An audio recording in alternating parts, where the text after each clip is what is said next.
आज की बड़ी खबर, 13.5 घंटे बाकी, साढ़े तेरह घंटे बाकी हैं चुनावों के ऐलान में। सुबह 10:30 बजे चुनाव आयोग की प्रेस कॉन्फ्रेंस है। 13.5 घंटे बाकी चुनाव आयोग की प्रेस कॉन्फ्रेंस में चुनावों के ऐलान में, यानी लोकसभा चुनाव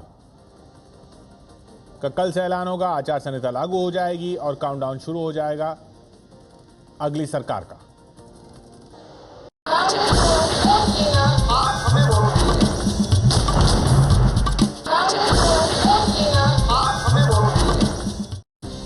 कल सुबह लोकसभा चुनाव का ऐलान हो जाएगा। सूत्रों के मुताबिक इस बार लोकसभा का चुनाव 7 चरणों में हो सकता है। पहले चरण के लिए वोटिंग 7 से 10 अप्रैल के बीच होने की उम्मीद है। चुनाव की तारीखों के ऐलान के साथ ही आचार संहिता लागू हो जाएगी। 2009 के चुनाव में यूपीए को 262 और एनडीए को 159 सीटें मिली थीं। 2009 में 206 सीटें जीतकर कांग्रेस सबसे बड़ी पार्टी बनी थी। बीएसपी, एसपी जैसी पार्टियों के बाहरी समर्थन से मनमोहन सिंह दूसरी बार प्रधानमंत्री बने थे।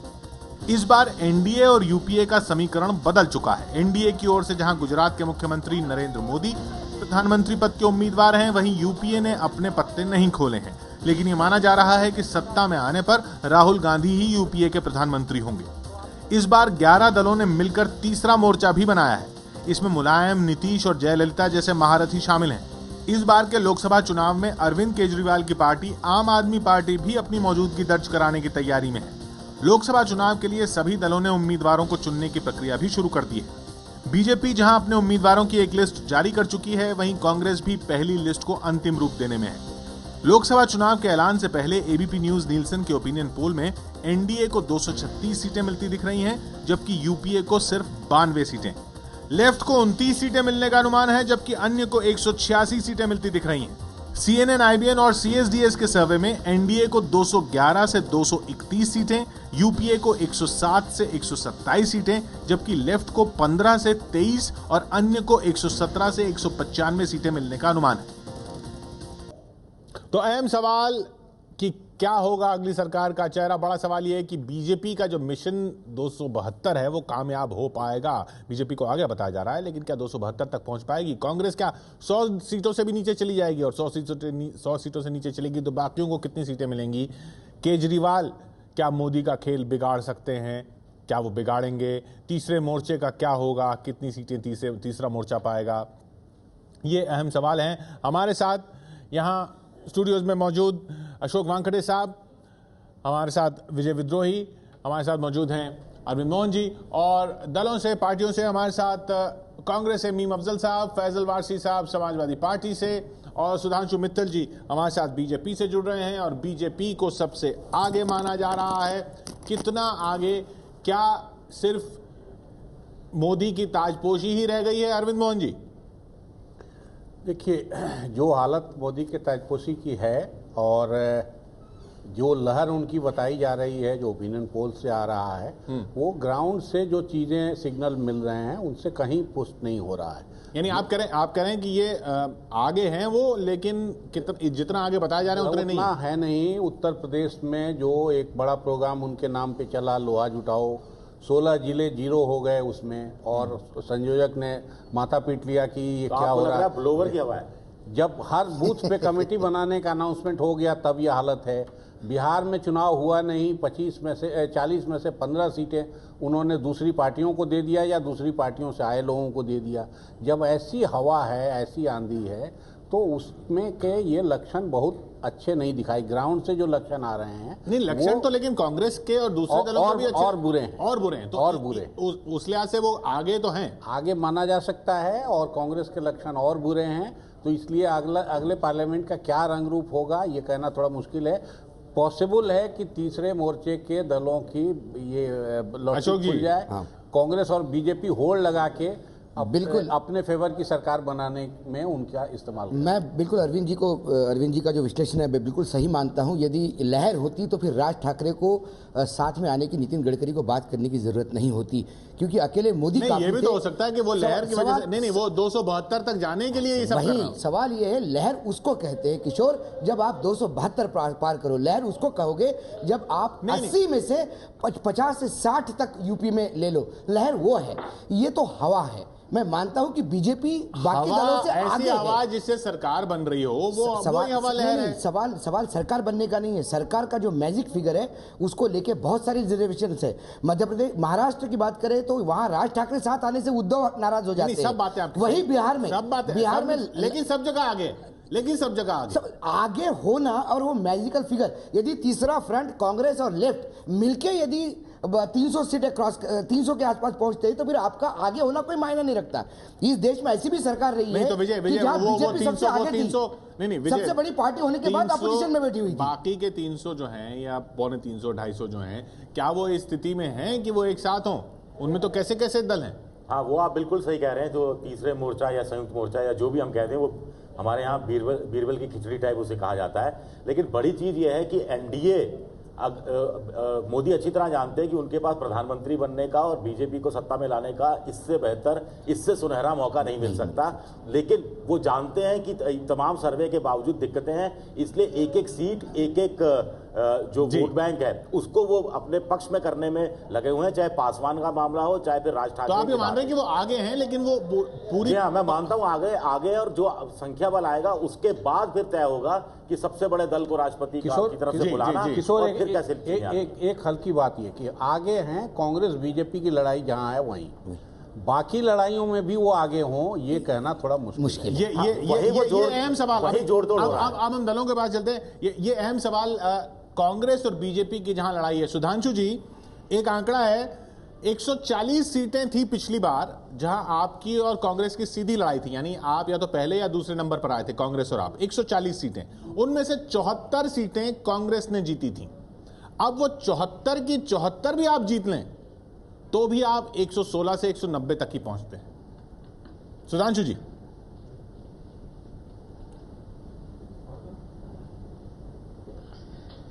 किशोर जी, एक होता है तर्क और वितर्क, एक होता है कुतर्क। अभी हम लोग कुतर्क में चल रहे हैं। इसमें क्या तो मैं कुतर्क है? कहता हूं, सुनिए, पहले तो इसमें क्या कुतर्क है कि कांग्रेस और बीजेपी की लड़ाई 140 सीटों पर थी? मैं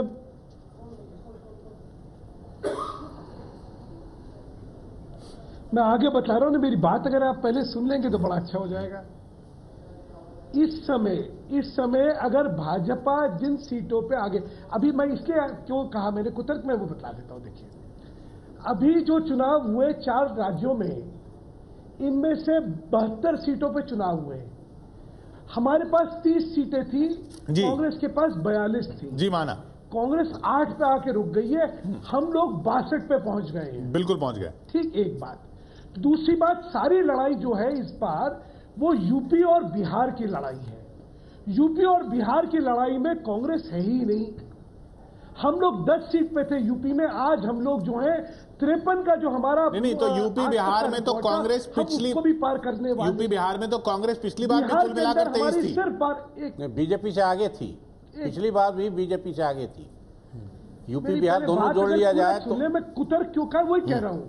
आज हम लोगों को जो चुनाव का परिप्रेक्ष्य देखना है वो सिर्फ कांग्रेस और भाजपा के परिप्रेक्ष्य में नहीं देखना है, आपको देखना है कि भाजपा और एनडीए की बढ़त कहां पहुंच रही है और क्या हम 272 लाने वाले या नहीं लाने वाले, यही तो देखना है ना जी। यही तो सवाल है। कैसे आने वाले ये समझा रहा हूं मैं आपको। अगर मुझे 1 मिनट का अगर आप मौका दे दें, पूरा दीजिए जी, मैं 1 मिनट का मौका दे दें आप मुझे। तो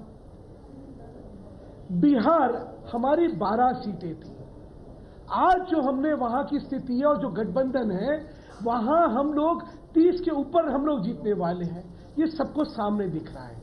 तो 2 बड़े राज्यों में तो लहर चल रही है। चौबे जी 40 कह रहे हैं, 48 सीटों का राज्य। चौबे जी 40 पे पॉलिटिक्स छोड़ने की धमकी दे रहे हैं। 12 थी जी। अश्विनी चौबे 40 नहीं मिलने पे पॉलिटिक्स छोड़ने की धमकी दे रहे हैं, आपके बड़े नेता हैं। आप ही की पार्टी के हैं सर। अश्विनी जी क्या कह रहे हैं, मैं किसी एक व्यक्ति के बारे में नहीं, ये 24-26 में डूबे ना हो जाए, यही है सवाल। मैं आपको और कैसे,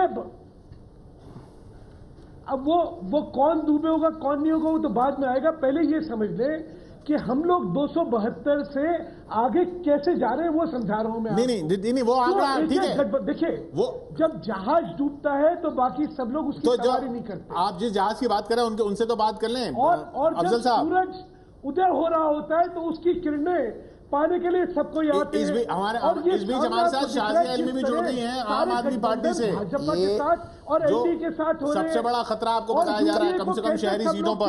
कई सुधांशु जी, सूरज को ग्रहण भी लगता है ना, और ये आप पार्टी का ग्रहण कहीं तकलीफ नहीं दे जाए। अफजल साहब दिल्ली में देखिए, सूरज को लड़ता है, उगते सूरज को नहीं लगता। अफजल साहब मेरा सवाल आपसे ये है कि ये जो भी बहस हो रही है वो इस बात पर हो रही है कि बीजेपी 272 तक पहुंच पाएगी या नहीं पहुंच पाएगी और कौन रोकेगा? बात सुन ले पूरी, नहीं तो इनकी बात शुरू करूंगा। पूरी बात सुनेंगे तो 10 बज जाएंगे। अब मैं कह रहा हूं कि आप अभी बात सारी हो रही है वो 272 तक पहुंच रहे नहीं पहुंच रहे, ये बात होना ही अपने आप में दिखाता है कि आपकी स्थिति क्या है।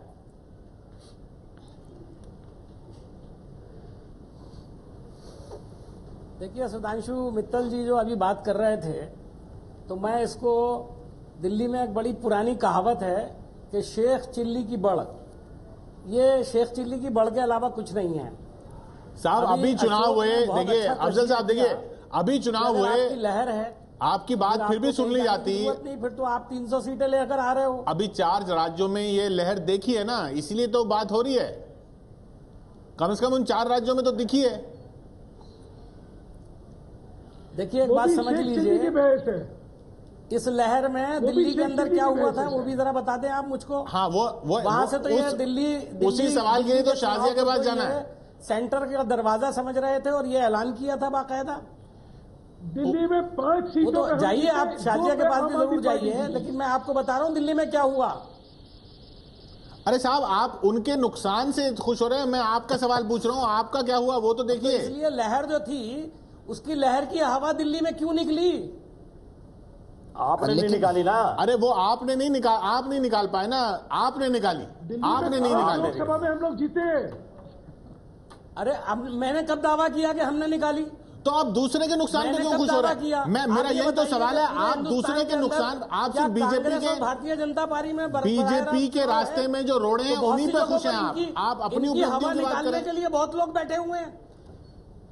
मीम भाई ये बात मान लो, जहां कांग्रेस और बीजेपी की सीधी लड़ाई है वहां कांग्रेस वाइप आउट हो रही है, ये बात तो मान लीजिए आप। कर रहा हूं, हम अपनी उपलब्धियों की बात जब करेंगे जब हम हमसे सवाल पूछेंगे।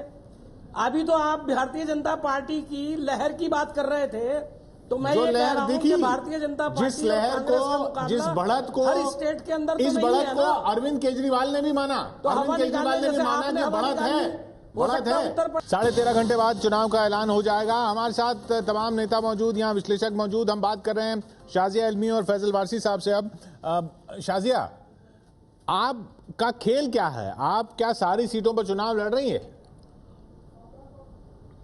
जी हम कई सीटों पे चुनाव लड़ रहे हैं और हमारी लिस्ट आती जाएगी। हमें संख्या से मतलब कम है, लेकिन हमें क्वालिटी ऑफ कैंडिडेट नहीं, पर देश को तो संख्या से इसलिए मतलब है कि उस संख्या से सरकार बनेगी ना। केजरीवाल जी ने तो 100 की बात कही है ना संख्या में। जी संख्या भी सही रहेगी हमारी और क्वालिटी भी उम्दा रहेगी, और क्वालिटी से ही फर्क पड़ेगा और संख्या से सिर्फ नहीं। और वो आप देखेंगे, और जिस तरह की हमारी बात होगी वो इस तरह की जो हमेशा एक इलेक्टोरल पॉलिटिक्स में एक मैथमेटिक्स रही है, एक गणित रही है, ये उस गणित से ऊपर की बात होगी जो हमारा मैसेज है। गणित नहीं था, इसीलिए दिल्ली में सरकार गई आपकी। यदि गणित होता आपके फेवर में तो दिल्ली में आज आप राज कर रहे होते। गणित तो चाहिए होगा ना, ये तो चाहिए होगा, नहीं तो फिर क्या विपक्ष की लड़ाई लड़ रहे हैं आप? देखिए विपक्ष की लड़ाई भी जरूरी है और पक्ष की लड़ाई भी जरूरी है। हम लड़ाई लड़ रहे हैं। सच बात तो है कि अकेले हम ही हैं जो लड़ाई लड़ रहे हैं, बाकी कोई लड़ ही नहीं रहा। बाकी उन्हीं पुरानी ताकतों को तीसरा मोर्चा भी है बरकरार रखने के लिए पुरानी लड़ाई तो हम ही लड़ रहे हैं। वो यही कांग्रेस बीजेपी से तीसरा मोर्चा भी लड़ रहा है। फैसल साहब, तीसरा मोर्चा लेके क्या आ रहा है टेबल पर? क्या किस तरह की सरकार होगी, क्या नीति होगी जो कांग्रेस और बीजेपी में की है जो आप नहीं करेंगे? देखिए हमारा घोषणा पत्र आने वाला है अभी 7 तारीख को, पूरा उसका दिल्ली में सीएम साहब आ रहे हैं 7 मार्च को, उसमें सारी जानकारी होंगी और बहुत अच्छे तरीके से एक सिस्टम को चलाया जाएगा। नेताजी राजनीति बदलने आ रहे हैं, सिस्टम को बेहतर चलाएंगे, सब ये कह रहे हैं सिस्टम को बेहतर चलाएंगे, लेकिन बदलाव नीति में क्या करेंगे कोई सारा बदलाव भ्रष्टाचार रहित सरकार देंगे, घोटाला रहित सरकार देंगे, देश का विकास होगा, इसको आगे लेके जाएंगे, रोजगार के अवसर बढ़ेंगे। नहीं, पार्टी कह रही है, कहना और करके दिखाना। समाजवादी पार्टी ने कहा है और उसको करके भी दिखाया गया है। ये विकास की सरकार है हमारी पार्टी जो है वो करती है, विकास की राजनीति करती है। सरकार चली वैसे चलाएंगे, बहुत नहीं, यूपी के से समाजवादी पार्टी का कोई कंपैरिजन ही नहीं है। समाजवादी पार्टी जो है बहुत शानदार तरीके से सरकार चलाएगी अगर नेताजी प्रधानमंत्री बनते हैं। ये लोग आप देखेंगे यूपी में, सुनिए, यूपी में अच्छे काम हो रहे हैं, अच्छे काम मीडिया ने कभी दिखाई नहीं है, तो मेरी हमेशा शिकायत रही है। इतने अच्छी चीजें हुई हैं, शिक्षा को बढ़ावा दिया है, हेल्थ में हॉस्पिटल बने हैं, सारे काम हुए हैं, लेकिन उनको नहीं दिखाया जाता है। तो समाजवादी पार्टी अपना काम बखूबी कर रही है और आगे भी करेगी, और हमें नेताजी पर, अखिलेश जी पर पूरा विश्वास है, देश की जनता को विश्वास है, और इसका परिणाम भी आप लोगों के सामने बहुत जल्दी आएगा। हमें जी शाजिया, दंगों की राजनीति और भ्रष्टाचार, इनसे निजात पाने के लिए एक नई सोच और एक नई ताजगी चाहिए हमारी राजनीति में। और सिर्फ एक ही पार्टी है, वाहिद पार्टी है, अकेली नहीं। शाजिया, जो नहीं करना है वो तो सब बता रहे हैं, आप भी बता रहे हैं हम भ्रष्टाचार नहीं करेंगे, दंगा नहीं करेंगे, हम घोटाला नहीं करेंगे, करेंगे क्या? सवाल यहाँ पर जी कुछ मैं कह दूं, लोकपाल बिल लाएंगे, ताकि अगर हम लोकपाल बिल लाएंगे, वो लोकपाल बिल जो आप दिल्ली में लाने से पहले दिखा भी नहीं दिल्ली में आप सत्ता छोड़ के चले गए लोकपाल के नाम पे। बिल्कुल सही कहा आपने। आज दिल्ली की जनता ने आपको दिल खोल के वोट दिया। आज दिल्ली की जनता को लावारिस छोड़ के चली बढ़ जाएगी। बहुत बहुत शुक्रिया आप सभी का। पानी का बिल फिर बढ़ के आएगा, मेरा फिर पानी का बिल बढ़ के आएगा। मीम अफजल साहब, वानखेड़े जी, अरविंद मोहन जी, बहुत बहुत शुक्रिया आपका। सवाल यही है, सब ये बता रहे हैं हम ये नहीं करेंगे, खुद कांग्रेस कह रही है हम भ्रष्टाचार नहीं करेंगे, विकास करेंगे, सब कह रहे हैं भ्रष्टाचार नहीं करेंगे, विकास करेंगे, महंगाई कम करेंगे। करेंगे क्या? कौन सी नीति बदलेगी? ये सवाल है आप सबके सामने।